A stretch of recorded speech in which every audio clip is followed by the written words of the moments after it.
Her birimizin içinde zaman zaman bizi yargılayan, zaman zaman bizi uyaran, zaman zaman bize direktif veren, zaman zaman da bizi destekleyen bir ses var. Bu sese iç ses diyoruz. İç ses bizim kendi kendimize yaptığımız konuşmalar. Bu iç ses bazen bize ne kadar da aptalsın, beceriksizsin, yetersizsin, yapamazsın diye yerden yere vururken bazen de aman ha dikkatli ol, sakın onu yapma, sakın bunu yapma, bak böyle yaparsan şöyle olur gibi uyarılar verir. Nadiren de aferin sen bunu yaparsın, sana güveniyorum, aferin kızım, aferin oğlum der. Peki ama kimdir bu konuşan iç ses ve ne yapmak, nereye varmak istemektedir? Evet, bu iç ses bazen bizi destekliyor, bazen yargılıyor, bazen uyarılarda bulunuyor demiştik. Fakat yapılan çalışmalar gösteriyor ki çoğu insanda maalesef bu iç ses daha çok yargılama, eleştirme yönünde çalışıyor. Yani insanlar çoğu zaman kendilerine karşı diğer insanlara olduğundan daha acımasız davranıyorlar. Gerçekten de zaman zaman kendimizi çok acımasızca yargılarız, eleştiririz. Hakikaten de kendimize çok hoyrat davranırız. Peki bu içimizde konuşan kim demiştik? Kim bu sürekli bizi uyaran, bazen aşağılayan, bazen yargılayan, bazen de destekleyen kim bu? Aslında bu içinizde konuşan kişi anneniz, bazen babanız, bazen abiniz, ablanız, bazen okuldaki öğretmeniniz.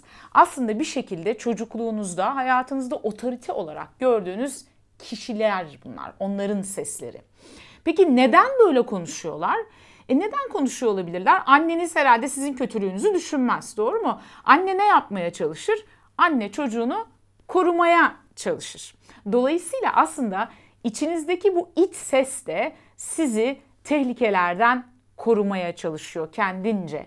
Tehlikelerden korumaya çalıştığı için sizin incinmemeniz, hayatınızın riske girmemesi için bunu kendi bildiği yoldan yapmaya çalışıyor. Bunu birazcık daha açıklayayım isterseniz. Şimdi bakın diğer videolarımda da söylediğim gibi beyniniz sizin mutlu ya da mutsuz olmanızla ilgilenmez. Umurunda bile değil. Onun tek derdi var sizin canlılığınızı korumak. Sizi hayatta tutmak. Bu yüzden de bilinçaltımız, beynimiz bütün gün gelen tehditlere hesaplar. Ve herhangi bir tehdit algıladığında, herhangi bir olası tehdit algıladığında bizi korumak için devreye girer. Şimdi diyeceksiniz ki yahu ben günlük yaşantımda kaç kere yaşamsal tehditle karşılaşıyorum ki? Beynimiz sosyal tehditleri de hayati tehdit gibi algılar. Yani herhangi bir topluluk karşısında mesela küçük düşmek, kabullenilmemek, birilerinin sizin hakkınızda konuşması gibi unsurları da yaşamsal tehdit olarak algılar ve bununla ilgili sistemleri devreye sokar. Dolayısıyla böyle bir tehdit algıladığında elinde var olan kayıtları kullanarak seni uyarmaya çalışır. Elinde var olan kayıtlar neler? Özellikle 0-6 yaş döneminde senin hayatında otorite olarak gördüğün insanların sana kullandığı cümlelerdir. Bunlar işte annenin, babanın, abinin, ablanın, dedenin, babaannenin, öğretmeninin söylediği sözleri ana kaynak olarak kullanır ve bunları tekrar sana verir. Çok sevdiğim bir hocam derdi ki, annen sana nasıl davrandıysa sen de kendine öyle davranırsın. Tabii burada sadece anneleri bundan sorumlu tutmayalım. Aslında bizim kendimize dair algımız çocukluğumuzda diğer insanların bize davranma biçimlerinden etkileniyor tabii ki. Burada da özellikle hayatımızda önemli gördüğümüz bir takım figürlerin bize davranış biçimlerini esas alıyoruz ki bir çocuğun sosyal çevresini düşündüğünüzde bu küçük bir çevredir ve bu çevredeki insanların ona davranış biçimleri ileride onun kendine davranma biçimini etkileyecek. Dolayısıyla eğer siz kendinizi çok fazla yargılayan bir insansanız bunun olası sebeplerinden bir tanesi özellikle çocukluk döneminizde diğer insanların size davranma biçimi olabilir. Peki iyi güzel de bu ses gelince ben ne yapmalıyım? Sadede gel dediğinizi duyar gibiyim. Şimdi öncelikle ne demiştik? Bakın bu ses kötü niyetli değil. Yani amacı aslında kötü değil. Amacı kendince sizi tehlikelerden korumak. Dolayısıyla sizin düşmanınız değil. O yüzden onunla savaşmayın, onunla didişmeyin, onu bastırmaya çalışmayın. Çünkü bunu yapamayacaksınız. Hayatta kalma güdüsü o kadar temel bir güdüdür ki sen ne kadar onu bastırmaya çalışırsan çalış, o daha da güçlenmiş şekilde tekrar ortaya çıkar. Ne yapacağız o zaman? O zaman şunu yapacağız. Onu kabul edeceğiz. Onu fark edeceğiz ve onu kabul edeceğiz. Bu ne demek? Yani onu kabul edeceğiz. Sen bana sen yetersizsin dediğinde evet ben yetersizim mi diyeceğiz? Hayır, bunu kastetmiyorum. Kabul etmek demek bu değil. Kabul etmek demek onun orada olduğunu ve onun sadece bir düşünce olduğunu kabul etmek. Asıl patronun ben olduğumu ve onun sadece bir düşünce olduğunu kabul etmek ve onunla arama bir mesafe koymak demek. Şimdi bunu biraz açmak istiyorum. Yani diyelim ki sen yetersizsin diyor içimdeki ses. Beni eleştiriyor, beni yargılıyor. Şimdi bu durumda kabul etmek demek ne demek? Ne yapmak gerekiyor? Birincisi farkındalığımı biraz yükseltmem gerekiyor. Bu düşünceleri fark edebilmem ve isimlendirebilmem için. Bunu nasıl yapacağım? Bununla ilgili bir sürü teknik var. Mindfulness bunlardan bir tanesi. Aşağıya video linkini koyuyorum. O mindfulness videosunu izleyin ve uygulayın her gün. Bu bir. İkincisi, bu düşünce zihnime geldiği zaman bunu fark etmem ve etiketlemem gerekiyor. Yani şunu yapmam gerekiyor. Şu anda zihnimde fark ediyorum ki zihnimde yetersiz olduğuma dair bir düşünce var. Yapmanız gereken bu. Etiketlemek. Şu anda fark ediyorum ki zihnimde yetersiz olduğuma dair bir düşünce var. Bu ne işine yarayacak? Bak inan bana seni rahatlatacak. Neden biliyor musun?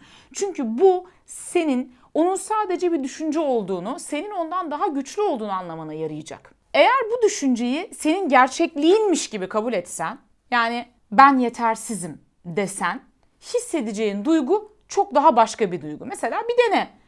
Ben yetersizim de. Bak ne hissediyorsun duygu olarak. Fakat bir de şunu yaptığında şu anda fark ediyorum ki zihnimde yetersiz olduğuma dair bir düşünce var. Bakın bunu söylediğinizde hissedeceğiniz duygu çok daha farklı bir duygu. Bu ikisi arasındaki fark ne? İkisi arasındaki fark şu. Birinde ben özneyken diğerinde gözlemleyen kişi konumuna düşüyorum. Düşünceyi fark etmek ve kabul etmek demek o düşüncenin içerisinde boğulmamak. Zihninin kontrolünün iplerini o düşüncenin eline vermemek demek. Unutma, sen düşüncelerin değilsin. Onlardan daha fazla bir şeysin.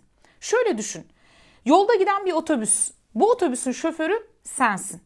Düşüncelerin ise bu otobüse inip binen yolcular. Seyahat sırasında yolcular konuşabilirler. Ancak otobüsün nereye gideceğine karar veremezler. Otobüsün nereye gideceğine karar verecek olan sensin. Çünkü direksiyonun başında olan sensin. İşte bunu yapmana olanak sağlayan şey düşünceyi fark etmek, kabul etmek, etiketlemek. Bunun dışında başka ne yapmam gerekiyor? Fark ettim, kabul ettim. Zihnimde fark ediyorum ki şu an yetersiz olduğuma dair düşünceler var dedim. Ve düşüncelerle arama bir mesafe koydum. Kendi zihnimi adeta bir başkasının zihniymiş gibi dışarıdan objektif şekilde yargılamadan gözlemledim.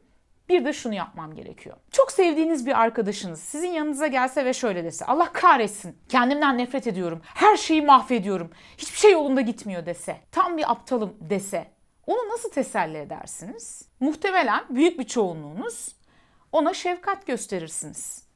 Bunun insani bir şey olduğunu, herkesin başına gelebileceğini, yanında olduğunuzu söylersiniz. Bu durumda aynı şeyi neden kendinize yapmıyorsunuz? İkinci adımımız kendinize öz şefkat göstermek. Öz şefkat göstermek kendi kendini tüm hatalarıyla, sevaplarıyla, olduğu haliyle kabul etmek demek. Öz şefkat göstermek demek, başıma gelen olayların, duyguların, düşüncelerin insani olduğunu, herkeste olabileceğini kabul etmek demek. Ve buna göre kendime yaklaşmak, kendimi desteklemek demek. Bu durumda kendi kendinize seni anlıyorum ama bu insani bir şey. Herkesin başına gelebilir. Herkes bu hataları yapabilir. İnsanız sonuçta diyebilmek demek. Yine öz şefkat göstermek, ben senin yanındayım, her halinle olduğu gibi seni seviyorum diyebilmek. Bakın bunu kendi kendinize yapmaya başladığınızda bir süre sonra o zihninizdeki eleştirel iç sesin eskisi kadar sizi rahatsız etmediğini görmeye başlayacaksınız. Denemesi bedava.